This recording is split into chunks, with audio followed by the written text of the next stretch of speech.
Нема пропусти во третманот на 17-годишниот Анес Абдуловски, момчето со аутизам при неговото лекување во психијатриската болница Демир Хисар, констатираше државниот санитарен и здравствен инспекторат.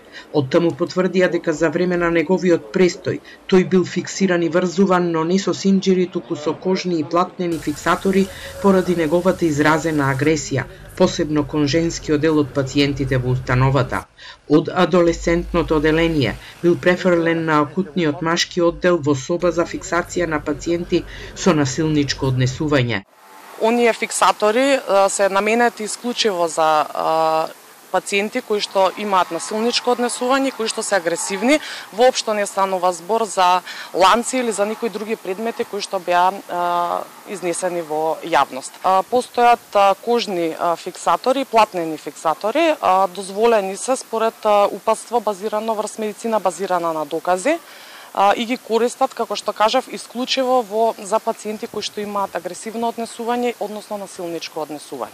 Иако народниот правобранител во последниот извештај од јуни годинава потврди дека во психијатриската болница Демир Хисар има опрема за врзување на пациенти, односно затекнати биле метални синџири со катанци, ремени и кабли, инспекторите при нивните надзори никогаш не затекнале такви предмети.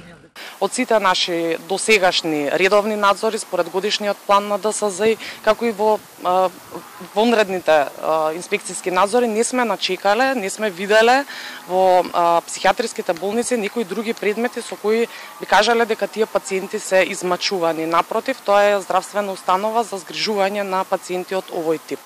4 дена медиумите пишуваат за раните и модринките на Анес Абдуловски од синџирите со кои бил врзуван во Демир Хисар. Од психијатриската болница потврдија дека во одредени ситуации е неопходно физичко ограничување, но ниту еднаш не демантираа дека станува збор за синџири, како што тврдеше мајката. Сепак стручната фела е категорична дека фиксирањето и врзувањето на деца со аутизам е со децении напуштена и инквизиторска метода. Тоа се инквизиторски методи кои се својствени на 19. век. Во медицината одамна е напуштено фиксирање, врзување за кревет или, не дај Боже, децата со аутизам воопшто не смеат да бидат тепани. Затоа што со таквото агресивно однесување ние можеме нив да ги внесеме во психотизација. Колку и да тоа дете било агресивно, постојат други методи во смисол на медикаментозна терапија, седативи, за тоа детето да се смири, празине и разни други седативни лекови, за да се смири, а никако да се фиксира за кревет, да се врзува или да се тепа.